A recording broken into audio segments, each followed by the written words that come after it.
Ang 28 taong gulang na si Amanda Blackburn ay may paraan. Nang makita ang kagandahan sa mga bagay na itinuturing ng iba na basura. Sa mga garage sale. Sa paligid ng Indianapolis, hinahanap niya ang tinatawag ng karamihan na basura. Mga lumang muebles. Mga sirang mesa, mga lumang upuan. Isinasakay niya ang mga ito sa kanyang sasakyan, hinahatid pabalik sa kanyang hardin at ginagawang kayamanan. Ito ang kanyang negosyo, si Weathered Willow. Ngunit higit pa roon. Ito ang kanyang pilosopiya. Inilarawan ito ng simple ng kanyang amang si Phil, ginagawang kayamanan ng Diyos ang basura. Walang nasasayang. Naniniwala si Amanda dito tungkol sa mga muebles. Naniniwala rin siya rito tungkol sa mga tao. Sinabi ng kanyang asawang si Davey na mayroon siyang hindi kapanipaniwalang paano makita ang potensyal sa mga tao na hindi nakikita ng karamihan sa kanilang sarili. Mahal niya ang mga hindi kaibig-ibig, nagbigay ng pag-asa sa mga walang pag-asa. Sinabi ng mga nakakakilala sa kanya na wala siyang kaaway sa mundo. Si Amanda Grace Byers ay ipinanganak noong ika-31 ng Hulyo 1987 sa Muskegon, Michigan. Siya ay pinalaki kasama ang 4 na ampon na kapatid sa Elkhart, Indiana, kung saan lumipat ang kanyang mga magulang, sina Phil at Robin Byers. Noong si Amanda ay 8 taong gulang. Si Phil ay isang pastor sa First Baptist Church sa Elkhart at ang pananampalataya ay malalim na bumalot sa pamilya. Nagtapos si Amanda sa Elkhart Christian Academy noong 2006. Pagkatapos ay nag-aral siya sa Pensacola Christian College sa Florida at nakakuha ng Associate's degree noong 2008. Una siyang nagturo ng kindergarten sa Promise Academy sa Nashville, pagkatapos ay sa St. Mary's Episcopal School sa Memphis, isa sa pinakamahusay na paaralan para sa mga babae sa Tennessee. Pinahahalagahan niya ang kanyang trabaho at ang kanyang mga estudyante sa mga video na ginawa niya para sa kanyang klase. Talagang mararamdaman mo ang kanyang mapag-arugang enerhiya. Nakilala niya si Davey Blackburn sa isang blind date. Sa isang konsyerto sa Hawk Nelson. Sa isang milkshake contest ng gabing iyon. Sumipa si Amanda ng milkshake sa kanyang ilong. Kalaunan ay sinabi ni Davey sa kongregasyon ng kanyang simbahan. Doon ko nalaman na nakilala ko na ang babaeng pakakasalan ko. Ikinasal sila noong ika-1 ng Agosto, 2008. Bukas ang mag-asawa tungkol sa kanilang relasyon. Sa mga video sa simbahan na naipost, 1 buwan bago siya namatay, tinalakay nila ang mga katotohanang kinakaharap ng mga batang mag-asawa. Kabilang ang sexual na intimacy. Sabi ni Amanda, napakahalaga ng sexual na intimacy sa isang kasal at gagawin ng dyablo ang lahat para ilayo. Karito, prangkang nag-usap sila tungkol sa mga date night at pagpapanatiling matatag ng kanilang kasal. Noong Enero 2012, lumipat sina Amanda at Davey sa Indianapolis na may pangarap at tawag na magsimula ng isang simbahan na nagbibigay buhay. Itinatag nila ang Resonate Church na may unang kongregasyon na may humigit kumulang 150 katao. Ang focus ay ang pakikipag-ugnayan sa mga taong karaniwan ay hindi kumokonekta sa simbahan. Ibinuhos ni Amanda ang kanyang sarili sa gawain. Siya ay lubos na kasangkot sa kilusang for Indy na naghahangad na makaapekto sa Indianapolis. Para Kristo. Pagsapit ng Nobyembre 2015, lumaki na ang kanilang pamilya. Mayroon silang 15 buwang gulang na anak na lalaki na nagngangalang Weston at si Amanda ay buntis sa kanilang pangalawang anak, isang babae. Napili na nila ang pangalan niya, Evie Grace. Siya ay 12 hanggang 13 linggong buntis. Noong ika-negatibo siyam ng Nobyembre, 2015, ginugol ni Amanda ang araw sa parke. Sa Trader Point Christian Church kasama ang kanyang kapatid na si Amber. Pinanood nila ang mga batang naglalaro. Nagtawanan sila at nagkwentuhan. Kalaunan ay sinabi ni Amber, ang saya-saya namin. Naglaro ang mga bata at kami ay nagtawanan lang at nagkwentuhan. Ito na ang huling pagkakataon na makikita ni Amber ang kanyang kapatid na buhay. Ika-negatibo 1-0 ng Nobyembre 2015. Madilim pa sa labas. 4:30 DST. Tatlong lalaki ang gising na. 18 taong gulang na si Larry Joe Taylor V. 21 taong gulang na si Jalen Watson. 24 taong gulang na si Diana Gordon. Tinawag nila ang kanilang mga sarili na kilgang. Lahat ng tatlo ay may malawak na record ng kriminal. Lahat silang tatlo ay nakaparol. Sila ay nakatira na magkasama sa Westlake Apartment sa kanlurang bahagi ng Indianapolis. Sila ay nasa isang araw na naganap ang krimen. Noong ika-negatibo 3 ng Nobyembre, isang linggo bago nito.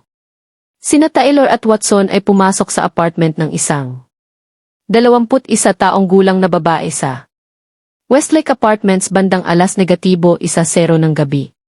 Siya ay nasa shower. Namatay ang ilaw ng banyo. Sumilip siya sa pagitan ng curtain ng shower at nakita ang isang lalaking nakatutok sa kanya ng baril. Itinutok ni Taylor ang baril sa likod ng kanyang leg. Humingi ng pera ang mga lalaki at tinanong kung nasaan ang kanyang mga bank card. Sinaktan siya ni Taylor habang pumupunta si Watson sa apartment at ninanakaw ang mga mahahalagang gamit. Sinabihan ni Watson si Taylor na tumigil, sinasabing hindi. Yon ang dahilan kung bakit sila naroon. Ninakaw nila ang kanyang cellphone, laptop, telebisyon, alahas, headphone, pitaka, at ang kanyang 2007 Chrysler Sebring. Natakot sila at tumakbo palabas ng apartment. Kinabukasan, ika-negatibo 4 ng Nobyembre. Binaril at napatay ni Taylor si Rolando Gonzalez Hernandez sa La Jolla Apartments habang isang tangkang pagnanakaw. Mayroon lamang $1 ang biktima. Binaril siya ni Taylor sa ulo. 3 saksi ang nagsabi sa pulisya na personal na inamin ni Taylor ang pagnanakaw at pamamaril sa isang tao sa apartment complex. Ngunit ngayong umaga, ika-negatibo 1 ng Nobyembre, muli silang nangangaso. Bandang 4:30 ng umaga, tinarget nila ang kanilang unang tahanan sa araw na iyon, ang cottages of Full Creek, 570 block ng San Clemente Drive sa silangang bahagi ng Indianapolis. Isang residente ang natutulog. Pumasok sila sa pintuan ng pasyo. Ninakaw nila ang isang laptop, pitaka, iPhone, susi ng kotse, credit card, computer, cellphone, at isang sing-sing. Ngunit may problema. Isang motion-activated security camera ang nakakuha ng mga larawan ng tatlong suspect bago nila ito i-disconnecta. Gustong patayin ni Taylor ang natutulog na nakatambay dahil nakita na siya sa kamera. Kinumbinsi siya ni Watson at Gordon na umalis. 5:23 ng umaga, ang unang biktima ay tumawag sa 911 upang mag-ulat sa pagnanakaw. 5:36 ng umaga, muli silang sumalakay. 2,830 Sunnyfield Court sa Hilagang Kanlurang bahagi ng Indianapolis. Pinatay nila ang security camera, pumasok sa bintana ng pasyo. Nagnakaw sila ng 3 hanggang 4 na telebisyon, isang laptop, alahas, isang bag ng mga dalandan, bedsheet, at isang pink na sweater. Uminom sila ng beer at alak mula sa bahay. Ikinarga ang mga telebisyon sa boot ng ninakaw na Sebring. Ayon sa mga dokumento ng korte, napagpasyahan nilang gusto nila ng mas maraming pera. 2,830 Sunnyfield Court. Ang bahay ni na Amanda at Davy Blackburn ay nasa parehong kalye. Nakatapat mismo ng kanilang panlooban. Bandang -6:00 ng umaga, umalis si Davy Blackburn sa bahay ng pamilya sa 2826 Sunnyfield Court. Nagising siya ng -4:30 ng umaga at binasa ang kanyang Biblia.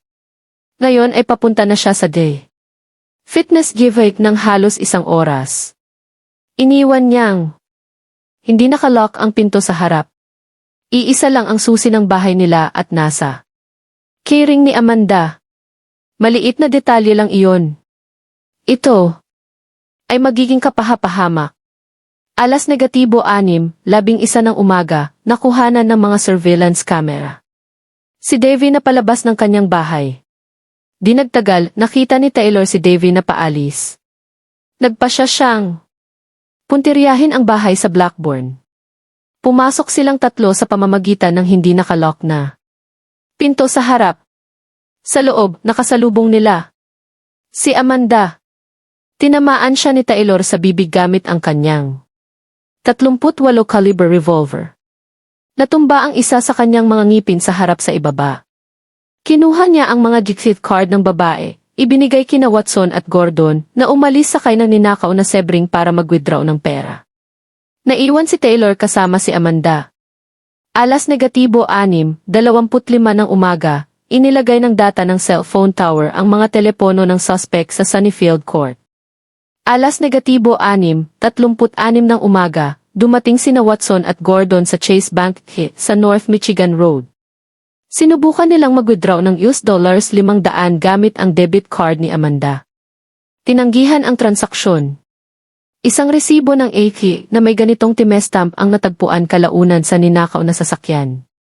Pagbalik sa bahay, tinawagan ni Taylor sina Watson at Gordon, sumisigaw dahil pakiramdam niya ay matagal na silang wala.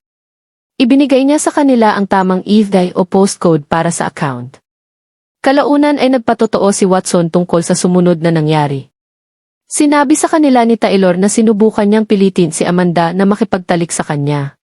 Nang tumanggi ito at sumugod sa kanya, binaril niya ito ng 1 beses sa itaas na bahagi ng katawan para hindi siya makalmot. Habang nakahiga siyang sugatan, binaril niya ito sa pangalawang beses sa likod ng ulo. Pagkatapos, ayon sa testimonya ng mga saksi, yumuko palalo si Taylor, tiningnan ang kanyang mukha at pinanood siyang dumudugo. -6:45 ng umaga, nakarinig ang isang kapitbahay ng parang mga putok ng baril. -6:54 ng umaga. Sina Watson at Gordon ay nasa ibang Chase Bank sa West 86 Guia Street. Matagumpay nilang nakuha ang $400. Ibinalot ni Watson ang ninakaw na pink na sweater sa kanyang mukha upang itago ang kanyang pagkakakilanlan mula sa mga surveillance camera. Ang desisyong ito ay magiging dahilan ng kanilang pagkamatay. Pagkalipas ng 9 na minuto, nakita ng isang saksi ang isang lalaking nakasuot ng itim na naglalakad sa kalye na may kausap sa kanyang telepono. -7:10 ng umaga. Nakunan ng mga surveillance camera ang isang lalaking suspect na paalis sa Blackburn neighborhood. Naglalakad siya sa kalye na nakasuot ng nakahood na sweatshirt na nakababa ang hood upang matakpan ang kanyang mukha. Sinundo ni na Watson at Gordon si Taylor mula sa subdivision. Pagpasok ni Taylor sa kotse, sinabi niya sa kanila, sinubukan ko siya, slang. Para sa pinatay ko siya. Umalis si Davy Blackburn. Nang i-faith ng 7 oras 10 minuto tinawagan niya ang isang kaibigan. Habang nagmamaneho. Pagdating niya sa driveway ng 7 oras 30 minuto nanatili siya sa kanyang kotse habang nakikipag-usap sa telepono ng humigit kumulang 40 hanggang 50 minuto. Ayaw niyang magising. Ang kanyang buntis na asawa at anak na paslit. Alas negatibo 7:53 nag-iwan si Chase Bank ng voicemail sa telepono ni Amanda tungkol sa posibleng hindi otorisadong paggamit ng ihi. Alas negatibo 8:17 natuklasan ng kapitbahay sa 2,830 Sunnyfield Court na ang kanilang bahay ay nilooban. Tinawagan nila ang pulisya. Pagkalipas ng 3 minuto, pumasok si Devi sa kanyang bahay. Natagpuan niya si Amanda na nakadapa, hubad mula baywang pababa, nakahiga sa isang pulang dugo. Malapit sa fireplace at Christmas tree. Ang kanyang panloob ay nasa tabi ng kanyang katawan. Nakataas ang kanyang damit na parang may nagtangka. Nahilahin ito. Nakakalat ang kanyang mga credit card at pitaka sa sahig malapit. Isang pandekorasyon na hagdan at lamparaang natumba. Sa counter ng kusina ay isang pakete ng Swisher Sweet Cigar. Kinumpirma ni Davey na hindi ito dapat naroon. Sa itaas, ligtas ang 15 buwang gulang na si Weston. Walang sugat sa kanyang kuna. Alas negatibo 8:22 ng umaga, tumawag si Davey sa 911. Walang malay si Amanda, hindi tumutugon. Dumudugo mula sa mga tama ng bala. Alas negatibo 8:30 ng umaga, ipinadala ang mga mediko. Nang dumating sila at nakita ang uri ng kanyang mga pinsala, agad silang humingi ng tulong sa mga pulis. Alas negatibo 8:44 ng umaga, dumating ang mga opisyal na sina Richard Crosby at Larry Crow. Dinala ng mga mediko si Amanda sa Indiana University Health Methodist Hospital. Inilagay siya sa isang ventilator at nasa kritikal na kondisyon. Alas negatibo 9:01 ng umaga, si Detective Pete Perkins ay ipinadala sa Methodist Hospital upang tanungin si Davey tungkol sa timeline at mga pangyayari. Noong ika-negatibo 11 ng Nobyembre, 2015, namatay si Amanda. Diana University Health Methodist Hospital.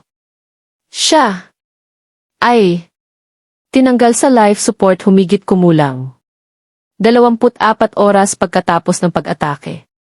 Parehong si Amanda at ang kanyang hindi pa isinisilang na anak na babae, si Evie Grace, ay namatay noong ika-negatibo 12 ng Nobyembre.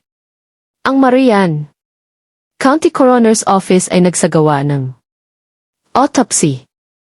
Si E.A. Ellen Clark, ang County Medical Examiner, ang nagsagawa ng pagsusuri. Si Amanda ay nagtamo ng 3 tama ng baril. Isang tama ng baril sa likod ng kanyang ulo. Ito ang nakamamatay na sugat. Isang tama ng baril sa kanyang kaliwang ibabang braso, na umabot sa kanyang biceps at isang taong tama ng baril, na pumapasok at lumalabas sa kanyang kaliwang itaas na likod. Mayroon ding mga kalmot sa kanyang kaliwang pisngi, isang biyak na labi at ang kanyang ibabang harap ng ngipin ay natanggal dahil sa pagtama ng baril. Ang sanhi ng kamatayan ay ang tama ng baril sa kanyang ulo.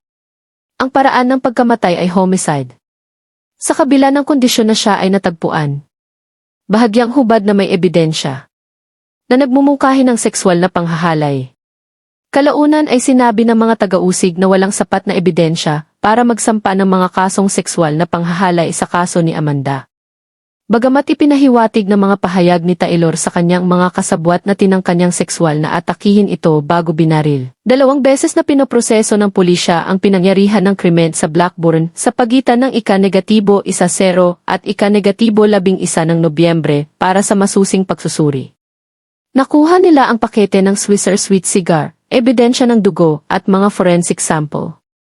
Mabilis na pinawalang sala ng mga investigador si Davey Blackburn bilang isang suspect sa pamamagitan ng DG Fitness GFIT surveillance footage na nagkukumpirma sa kanyang alibi, mga record ng telepono na nagpapatunay sa timeline, at walang ebidensya ng pagkakasangkot. Noong ika-negatibo 11 ng Nobyembre, bandang 10:30, ang pilak na Chrysler Sebring na ninakaw noong umaga ng ika-0-10 ay narecover sa Rockwood Avenue mga 7 milya mula sa bahay ng mga Blackburn. Sa loob ay may kritikal na ebidensya. Ang pink na sweater, mga bedsheet. Ang supot ng mga dalandan, isang AC at TVs. Remote at mga resibo ng exit, kabilang ang isa. Para sa tinanggihang pag-withdraw ng $500 noong 6:36 ng umaga. Noong ika-13 ng Nobyembre, 2015. Ang Indianapolis Police Department ay nagsagawa ng isang malaking press conference. Naglabas sila ng mga imahe ng surveillance ng isang suspect na umaalis sa kapitbahayan. Sinabi ni Police Captain Craig Converse, alam namin kung sino ang pumatay sa kanya.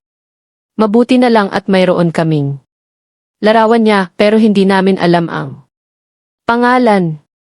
Binalaan ni Assistant Commander Eric Hench ang suspect sa individual na gumawa ng krimeng ito. Hindi ka kasing husay ng iniisip mo. Nag-iwan ka ng ebidensya. Natagpuan namin ito.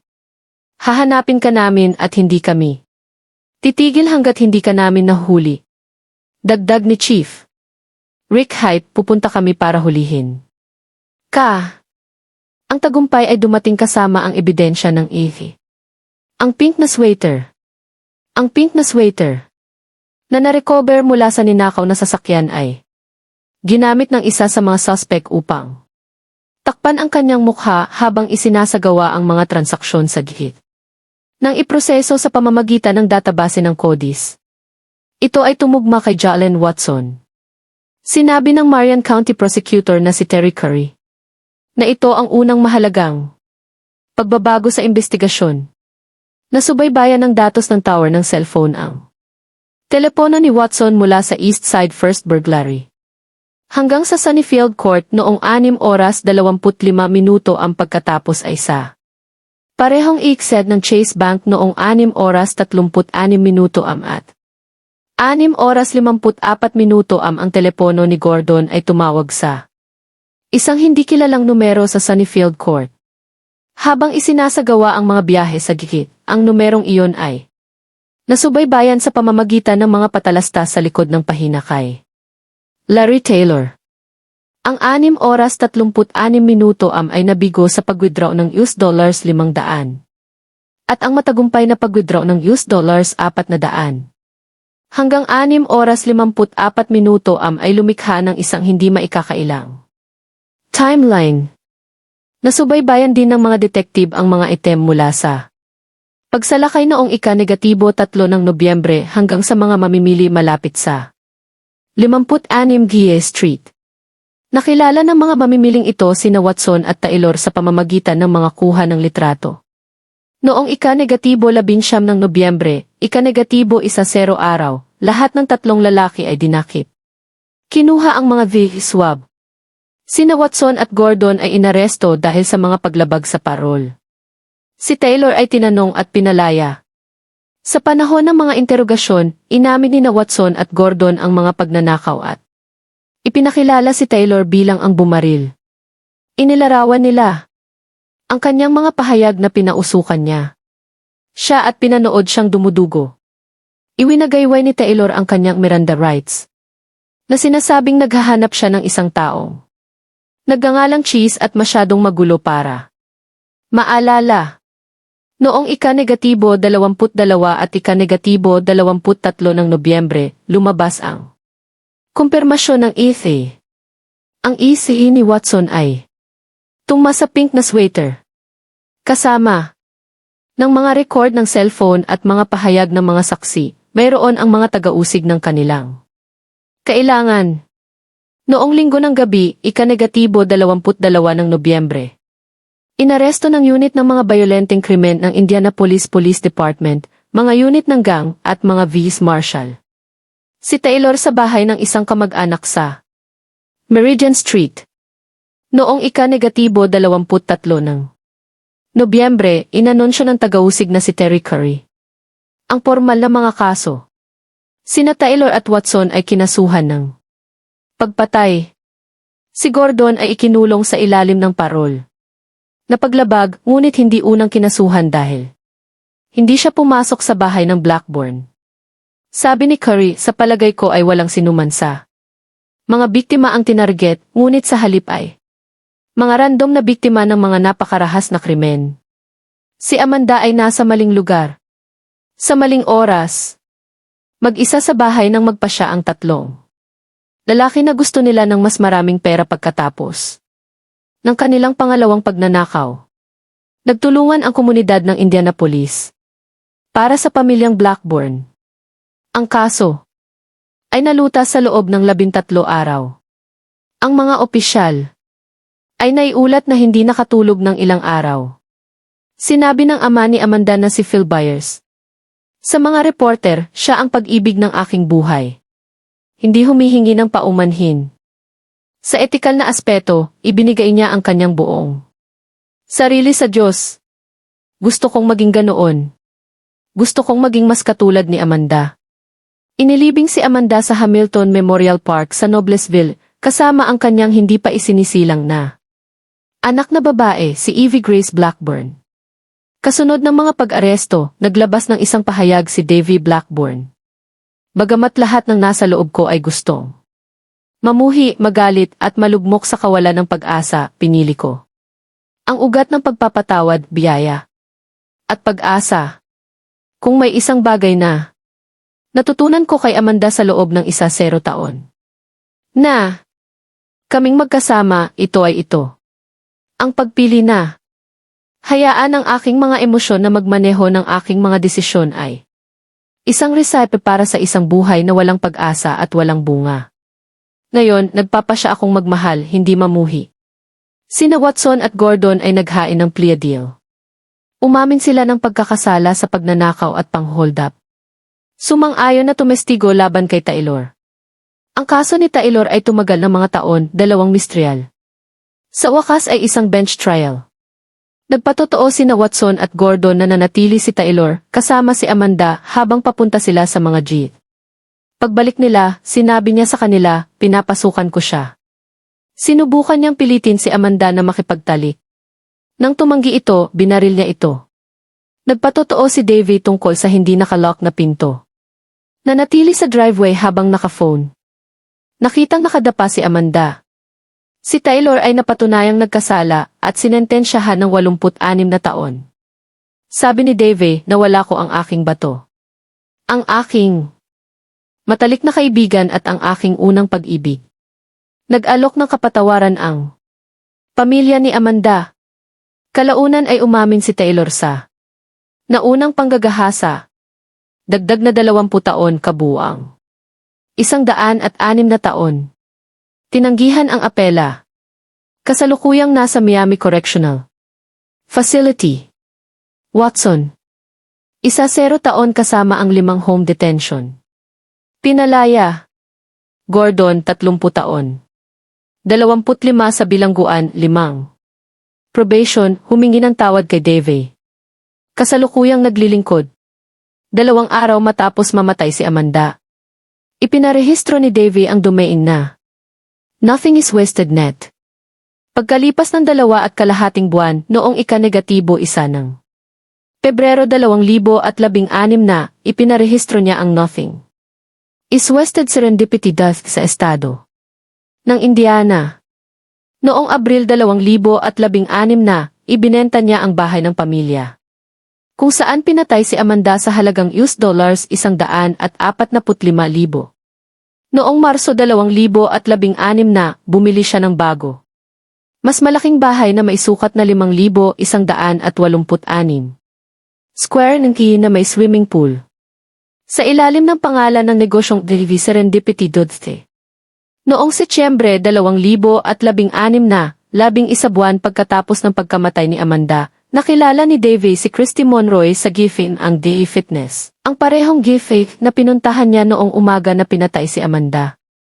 Isa siyang solong ina na may anak na nagngangalang Natalia. Nagsimula silang mag-date pagkatapos ng 1 taong anibersaryo ng pagkamatay ni Amanda. Kapansin-pansin, ang amain ni Christy ay isang chaplain para sa Marin County Prison System.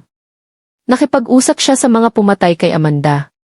Lumikha ito ng hindi inaasahang koneksyon sa trahedya. Kalaunan ay sinabi ni Davy gaano kabait ng Diyos na sa 7 bilyong tao sa mundo na ito ay magsusulat siya ng isang bagay na personal para sa akin.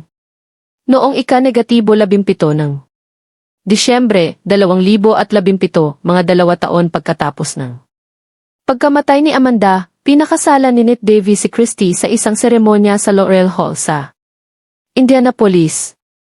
Ginawa ito ng may basbas ng pamilya ni Amanda. Kalaunan ay kasama sa kanilang pinaghalong pamilya sina Natalia Weston at Cohen Davy at anak ni Christy. Noong Enero 2018, nagbitiw si Davy sa Resonate Church upang magtuon sa ministeryong walang nasasayang. Pagkalipas ng 1 linggo noong Enero 2019, nagsara ang Resonate Church. Ang simbahan ay may utang na $73,000 na mailamang. $38,000 na pera. Humigit kumulang 75 katao ang dumalo sa huling pagpupulong. Marami ang nagalit tungkol sa pamamahala ng pinansyal. Sinabi ng pansamantalang pastor na si John Barry, hindi kami mabubuting katiwala ng kung anong mayroon kami. Walang mga paratang ng maling paggamit ng pondo ang lumitaw. Ngunit kinilala ang mahinang pangangasiwa sa pananalapi. Kalaunan ay inihayag ni Davy na alam niyang magsasara ang simbahan bago ang kanyang pagbibitiw, ngunit hindi niya ito ibinunyag. Sa mga kongregasyon, itinatag niya ang Nothing is Wasted Ministries kasama si Christy upang tulungan ang mga taong nahaharap sa trauma, trahedya at malaking pagbabago sa buhay. Ang ministeryo ay nagpapatakbo ng mga podcast, klase at retreat.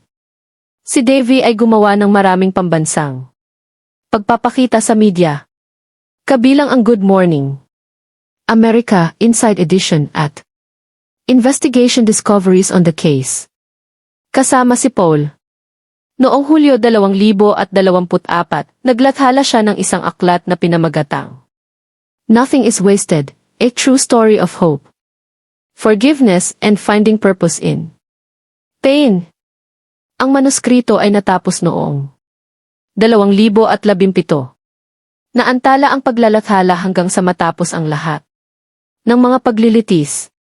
Hindi lahat ay sumuporta. Mula sa simula, ang mga haka-haka sa online ay umikot kay Davy. Kinuwestiyon ng mga tao kung bakit naiwang hindi nakalock ang pinto, kung bakit siya nanatili sa driveway ng 40 hanggang 50 minuto bago pumasok sa bahay. Nabalisa ang ilan sa kanyang kalmadong kilos sa mga panayam. Itinuro ng iba kung gaano kabilis siyang nakipag-ugnayan sa media. Ang live tweeting ng libing ni Amanda na may hashtag na Nothing is Wasted ay umani ng partikular na kritisismo. Ang pagpaparehistro ng dumain 2 araw lamang matapos ang kanyang pagkamatay ay nagdulot ng pagtataka. Ang pagpaparehistro ng deed pagkalipas ng 2.5 buwan ay tila kalkulado para sa ilan.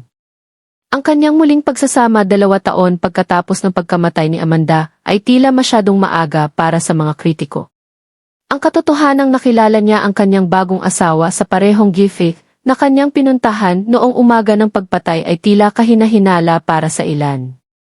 Sinuri ng mga detective sa social media ang bawat detalye, ang kanyang nahuhulaang schedule, ang alibi sa Griffith na tila masyadong maginhawa, ang mga video sa simbahan kung saan pinag-usapan ng mag-asawa ang kanilang relasyon at ang kanilang intimacy 1 buwan lamang bago ang kanyang pagkamatay.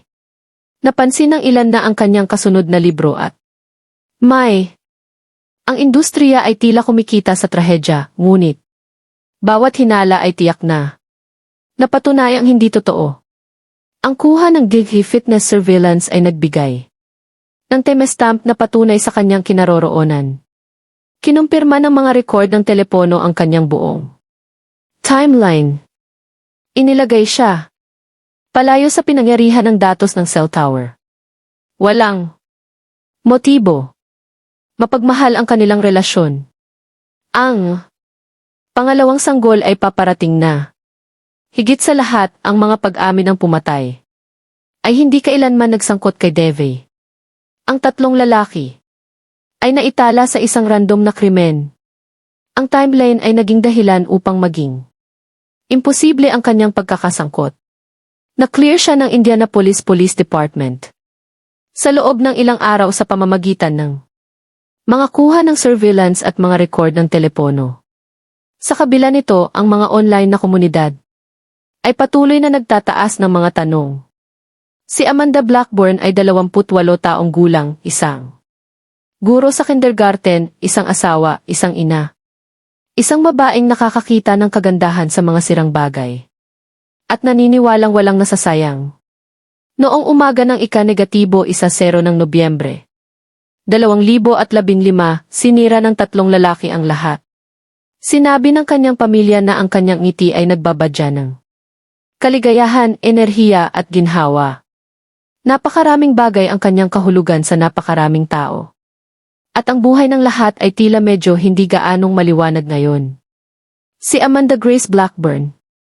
Nakuha ng masyadong maaga, ngunit hindi kailanman nakalimutan.